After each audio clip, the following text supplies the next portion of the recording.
I need a hired hand, not a husband. Josephine Marsh had written the Denver agency, never guessing a mixed-up letter would change everything. On a gray September morning in 1884, on the platform at Split Rock, Wyoming, she watched a stranger named Elias Crane step down off the train with 4 children trailing behind him and a letter folded in his coat pocket that carried an entirely different story than the one folded in hers. I have spent a good part of my life reading the ledgers and letters that frontier women left behind, and I will tell you plainly, what happened on that platform and in the 2 months that followed is one of the finest things I have come across. A widow who asked for nothing more than an extra pair of hands ended up, before the first snow, asking a stranger's whole family to stay with her forever. To understand how a plain business letter turned into that, you need to sit a while with 2 people before they ever meet, a woman running a cattle ranch alone with more work than daylight, and a man riding west with 4 children and a letter he believed with his whole tired heart. Stay for both fires. The ending, I promise you, is worth the ride. Josephine Marsh had buried her husband 2 winters back, thrown from a spooked horse crossing Antler Creek in a spring flood that took out half the lower fence line along with him. Daniel Marsh had built the Circle M with his own hands, 14 miles out of Split Rock under the shoulder of the Wind River Range, and when he died, Jo had 2 choices laid out plain in front of her: sell the place to the first man who offered, or run it herself.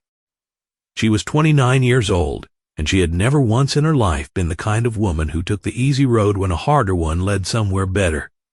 She ran it herself.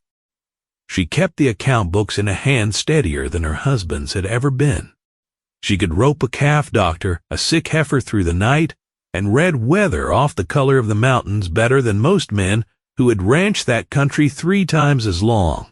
6 hands slept in the bunkhouse and needed feeding every morning before first light, and Jo had been doing the feeding herself since the last cook quit in March. On top of the branding and the books and the fence lines and the 1,000 small decisions a ranch asks of the person who runs it.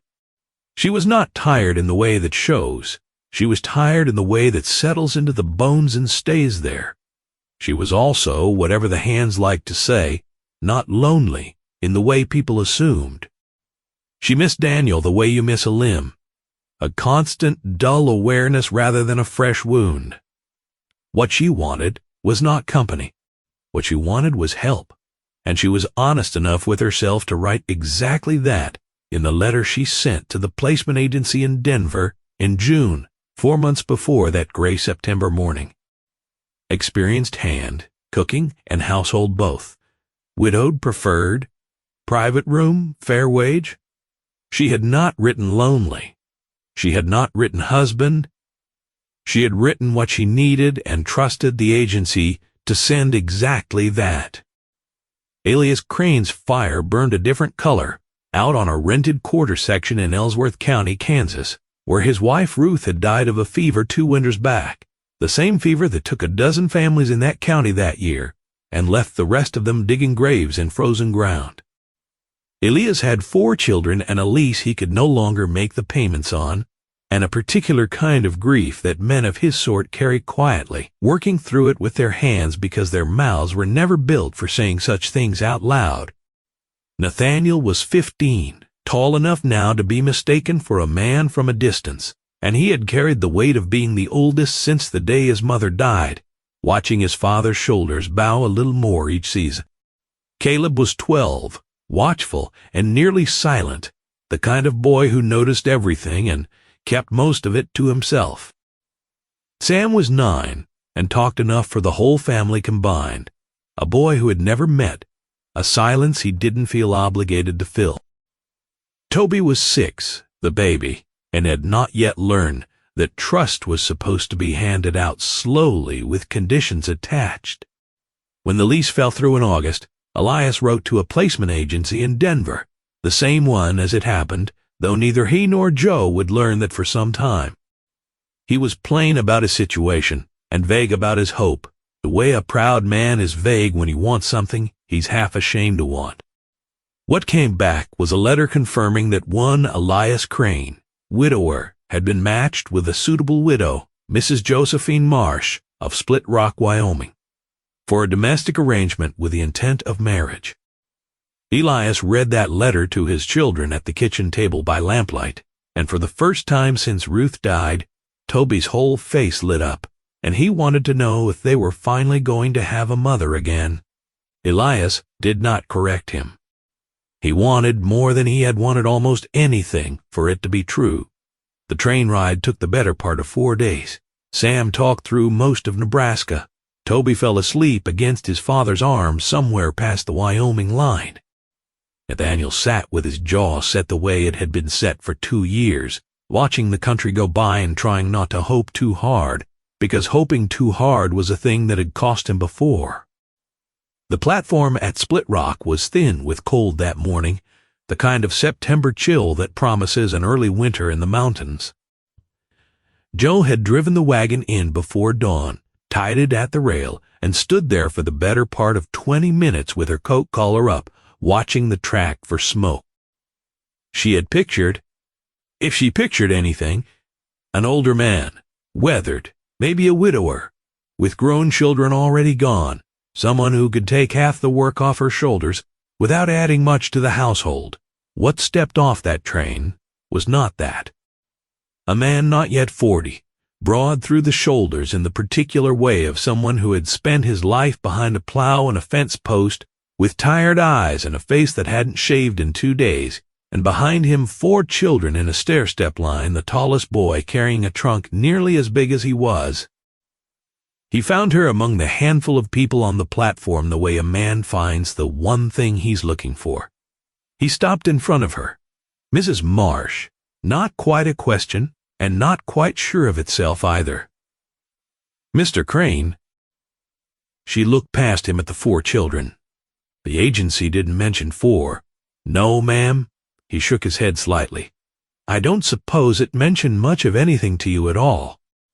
Something in the way he held himself made her look at him harder. He held her gaze, and for a moment neither of them moved to explain, because neither of them yet understood there was anything to explain. Joe looked at the boys one more time, tall to small, and something in her, some accounting instinct that ran under everything else she did the arithmetic of 4 extra sets of hands against a ranch that never had enough of them. Good. Her tone was plain, already turning back toward the wagon. This ranch could use more hands than mine. She meant it exactly the way it sounded, plain and practical, the way she meant most things. Elias didn't answer right away. He picked up the trunk instead and set it in the wagon bed, and if something in his face fell a little at the word hands rather than any warmer word, he didn't let it show for long.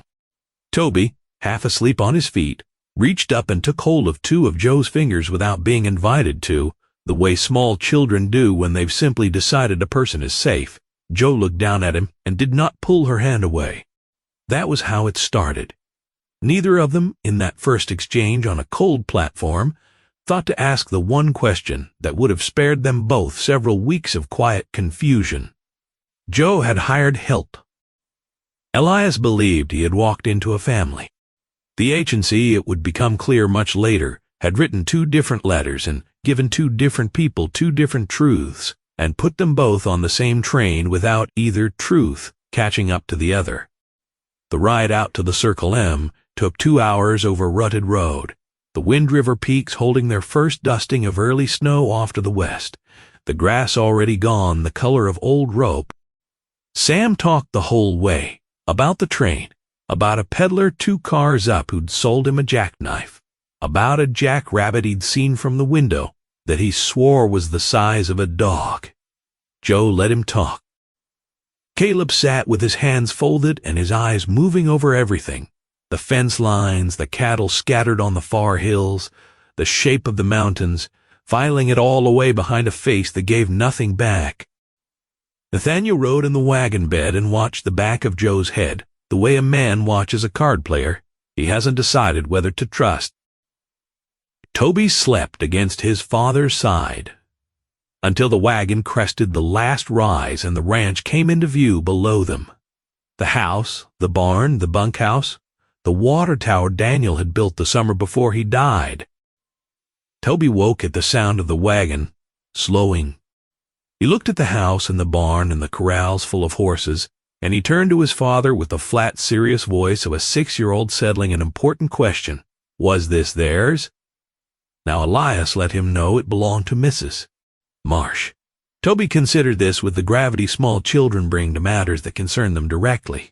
Then he wondered aloud if he could see the horses. After supper, Joe got there first, before Elias could open his mouth.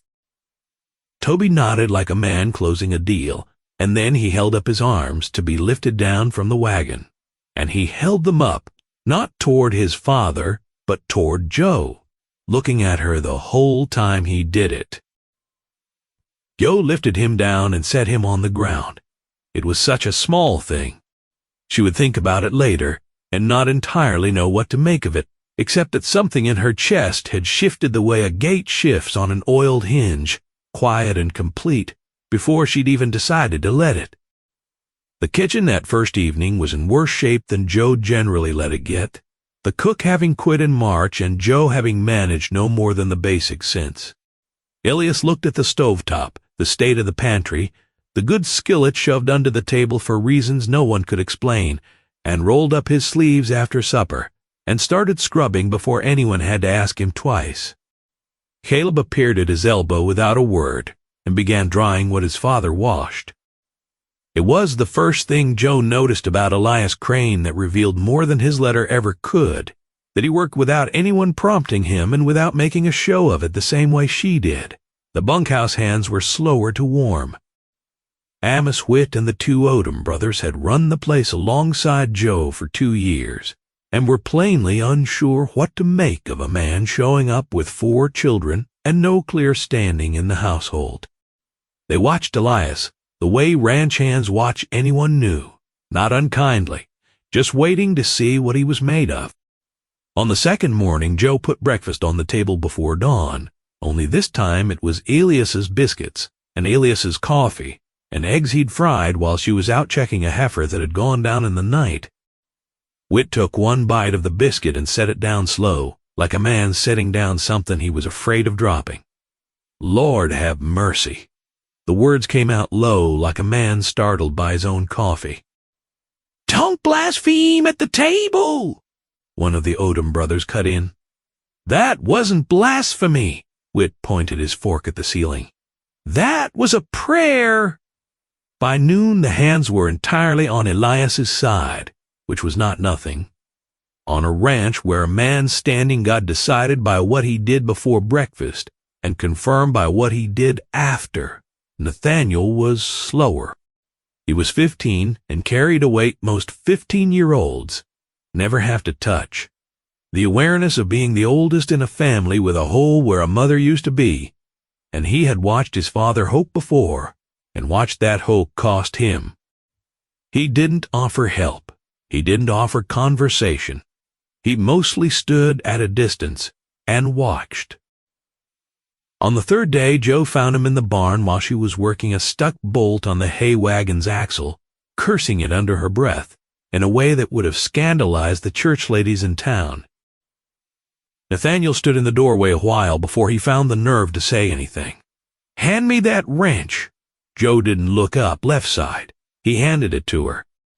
They worked in silence the better part of an hour, and at the end of it Joe wiped her hands on a rag and looked at him properly for the first time.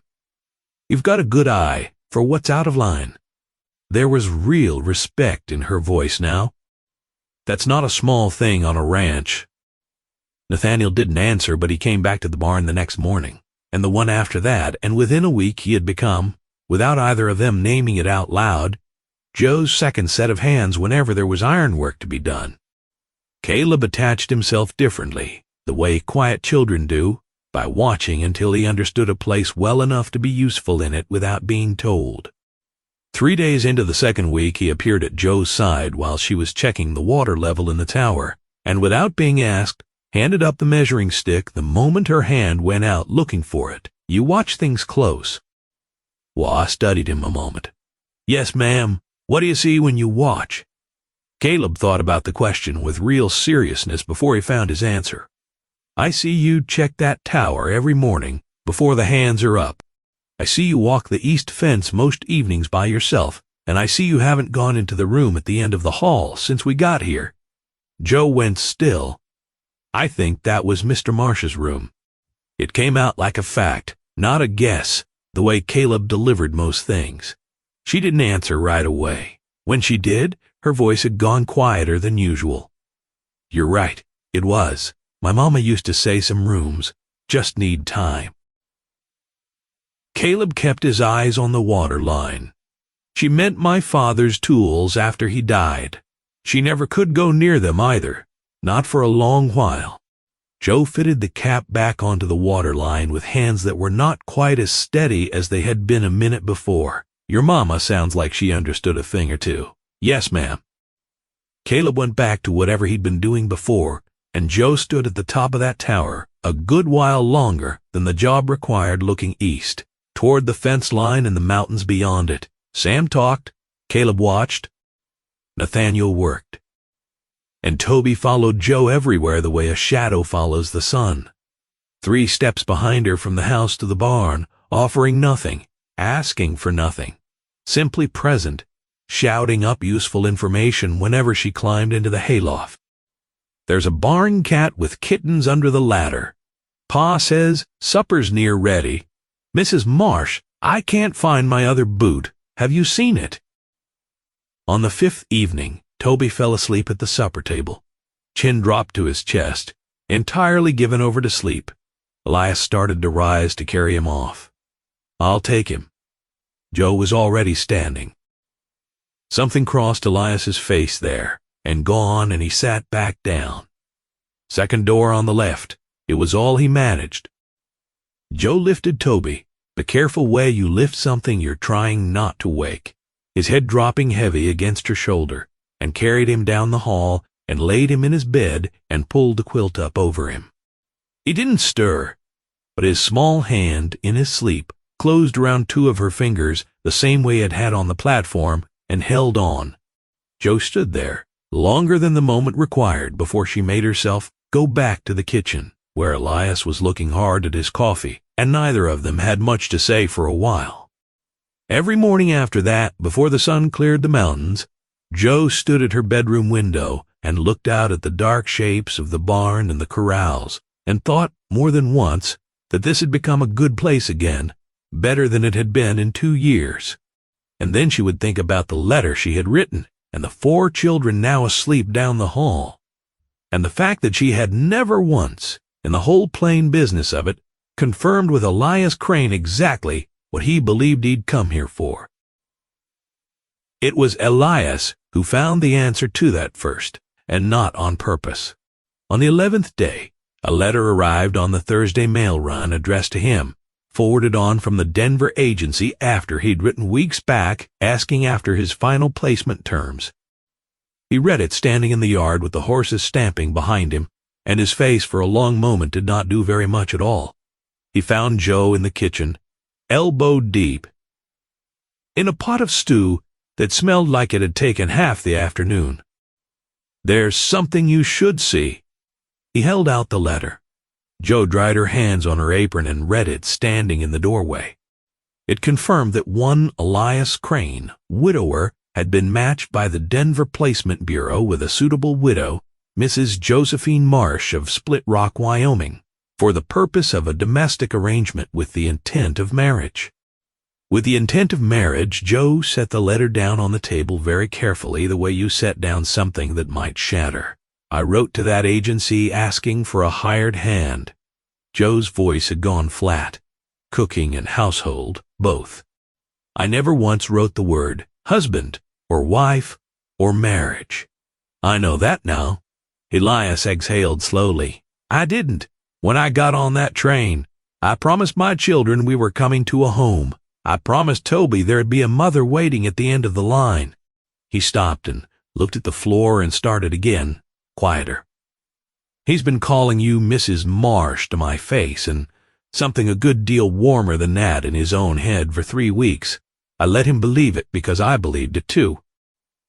Joe didn't have an answer ready. She had never in her life been at a loss for what to say, and she found she didn't like it much. "I'll write to the agency." Elias met her eyes. "Set it straight. You hired a man for the work. I'll do the work, and nothing you didn't ask for, if that's what you need from me." Yes, it was the only word Joe could find that felt true and safe at the same time. Elias folded the letter and put it back in his coat and went out to check the herd, and Joe stood in her own kitchen a full minute before she remembered the stew was about to scorch. She did not tell the children what she and Elias had agreed. That fell, instead, to Elias himself. 3 nights later, while Joe was out checking a stretch of fence, the wind had taken down. He sat all 4 of them at the kitchen table and explained, plainly and without drama, that there had been a misunderstanding about why they'd come, and that they were here as hired help now, not as family, and that they'd stay through winter and find a new place come spring. Caleb nodded and volunteered nothing more, the way he took in most things. Sam had several practical questions about whether they'd get to keep the same room. Nathaniel looked at the table a long moment and kept his silence, which was how he showed the things that hit him hardest.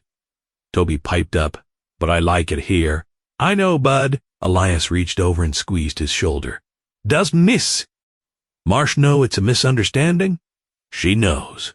Toby thought about that with the whole of his 6-year-old attention. Then, plain as anything, "Did you ask her what she wants?" "Toby, I don't think she wants us to go." Toby delivered it with the flat certainty small children bring to things they haven't been taught yet to doubt. Elias didn't have an answer for that either. He was still turning it over when Joe came in from the fence line, cold and quiet, allowed that supper smelled good, and sat down at the table like a man who had already made up his mind about something and wasn't ready to talk about it yet. Except she wasn't a man and it was her table, and Elias watched her carefully all through the meal and came away no wiser. The second letter, the one that mattered even more, arrived 9 days after that. It came addressed to Elias, forwarded from a cattle outfit near Bozeman, Montana, called the Bar T, where he'd written back in July, before Ruth's fever was even a year in the ground, half hoping and half certain nothing would ever come of it. The Barty ran nearly 4,000 head and needed a foreman permanent position, a real house with 4 rooms, a school within riding distance for the children, wages more than double what Joe could afford to pay a hired hand on the Circle M. They needed his answer within 16 days. Elias sat with that letter a long while on the porch steps, turning it over the way a man turns over a decision he doesn't want to make but feels obligated to consider.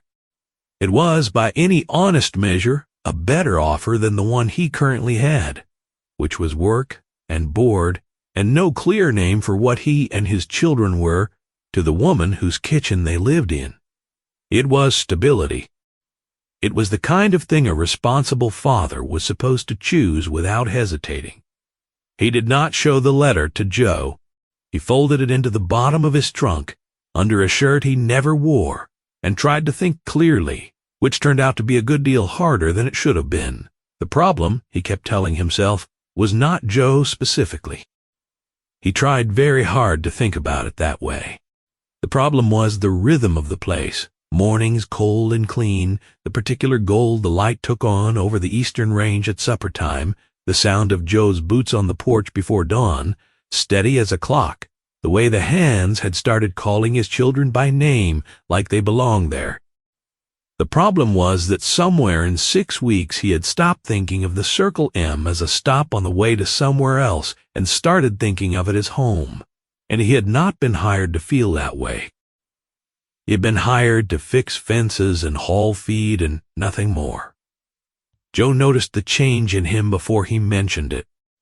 She noticed most things that happened on her own land, the way a person notices a horse gone off its feed or a cloud bank that means weather coming. Elias had gone quieter in a way that wasn't tiredness. There was something working under his stillness that hadn't been there before. She didn't ask. It wasn't her place, she reminded herself.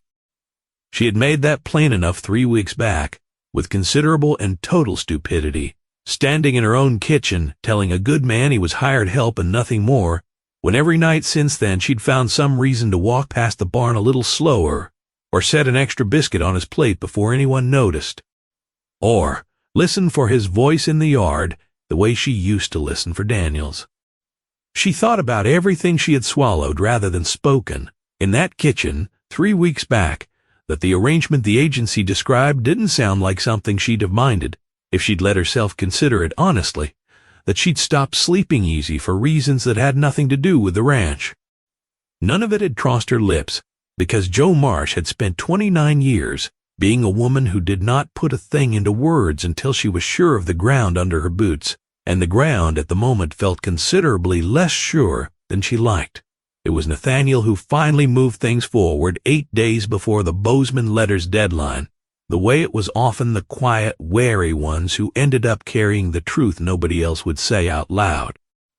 He found Jo in the barn, same as always, and sat on a hay bale watching her mend a bridle for a while before he broke the quiet. "My pa's been writing letters." Nathaniel kept his eyes on the barn floor, long ones. "Bride writes them near every night." Jo kept her eyes on the leather in her hands. "Writing or reading?"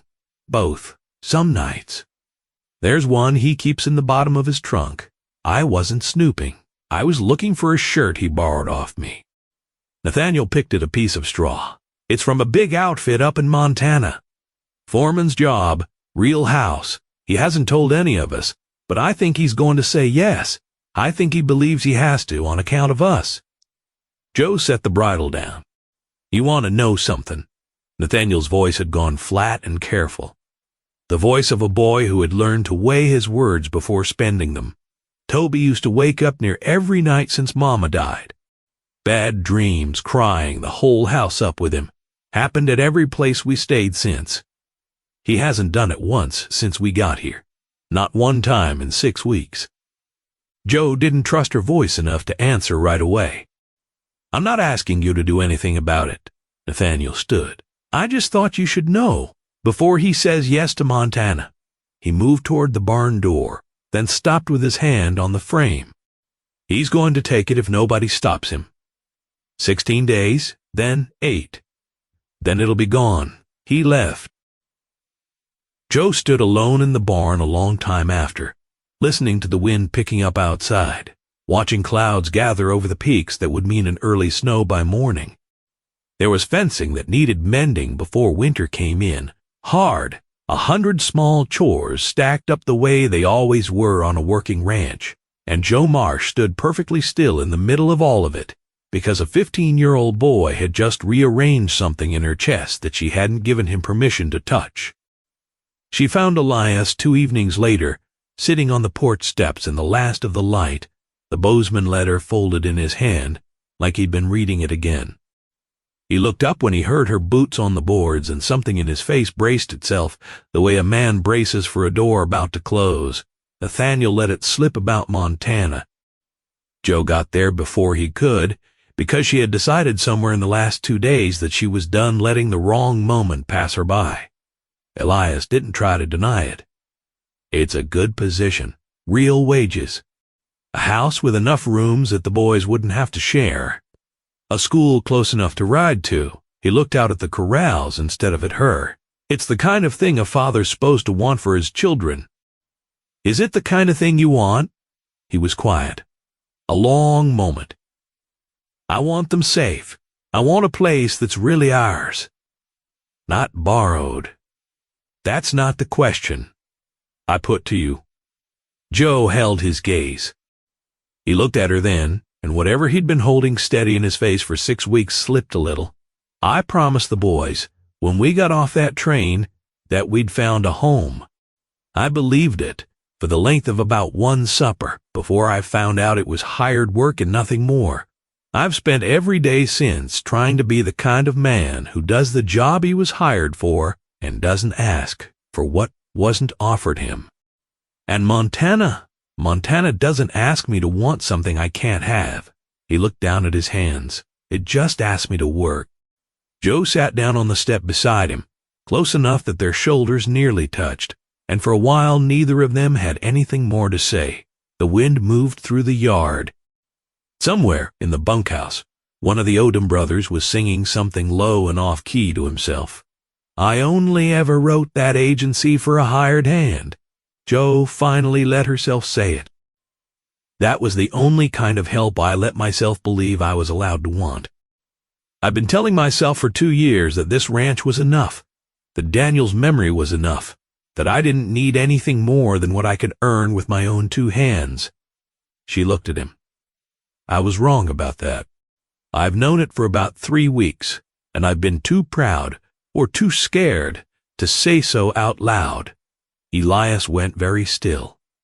Toby stopped having his bad nights. Joe held his gaze steady. Caleb worked out things about that empty room at the end of my hall that I hadn't spoken out loud to a living soul. Sam's found more to talk about at my supper table than he ever found on that train, and your Nathaniel has become the best hand with iron I've had on this place since my husband died. She took a breath. That's not hired help, Elias. That's a family that happened to me while I wasn't looking for one. Joe, write to Montana. Her voice was steady. Tell them no. Not because I'm asking you to give something up, because I'm asking you to stay, all 5 of you, permanently, and not as employees. He turned to face her fully, then searching her face for the catch in it, the condition, the qualification, and finding none. Good. The word landed different this time than it had on the platform 6 weeks before, softer and heavier both at once. This ranch needs a family. It's needed one for 2 years, and I was too stubborn to admit it. I'm admitting it now. Elias reached over and took her hand careful, the way you take hold of something you've wanted a long while and are still half afraid might not be real. I never wrote to correct that letter. His voice dropped. The one that named marriage. I promised you I would, and I never did. I kept putting it off, and every day I found a reason not to. I noticed you hadn't. Joe hadn't pushed for a reason either, because some part of me was hoping the mistake might turn out to be true anyway. 2. Joe laughed short and real, a sound that surprised them both, the kind she hadn't let out of herself in longer than she could easily count. Then, write to them tomorrow and tell them the agency. For once got something exactly right. He kissed her hand instead of answering, and then, when she didn't pull away, kissed her properly, quiet and certain, out on the porch steps with the mountains going purple behind them and the first hard frost of the year settling soft over the whole ranch. In the morning, Toby was up before any of them, trailing his blanket down the hall, with his hair standing every direction. Sleep could arrange it. He found his father and Joe in the kitchen, standing close together over 2 cups of coffee that had gone cold from neglect, and he looked at the 2 of them with the particular seriousness only a 6-year-old can summon before breakfast. Are we staying? Joe looked at Elias. Elias looked at his son. Get your boots. Joe held out a hand toward the door. I'll show you how to feed the horses before breakfast, since you're going to be doing it most mornings from here on out.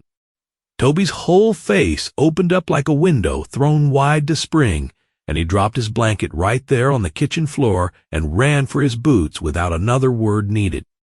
Laura Ingalls Wilder once wrote, that home is the nicest word there is, and if you had stood on the porch of the Circle M that particular morning, watching a 6-year-old boy race a widowed cowgirl to the barn, while his father and 3 brothers looked on from the kitchen window, you would have understood exactly what she meant by it.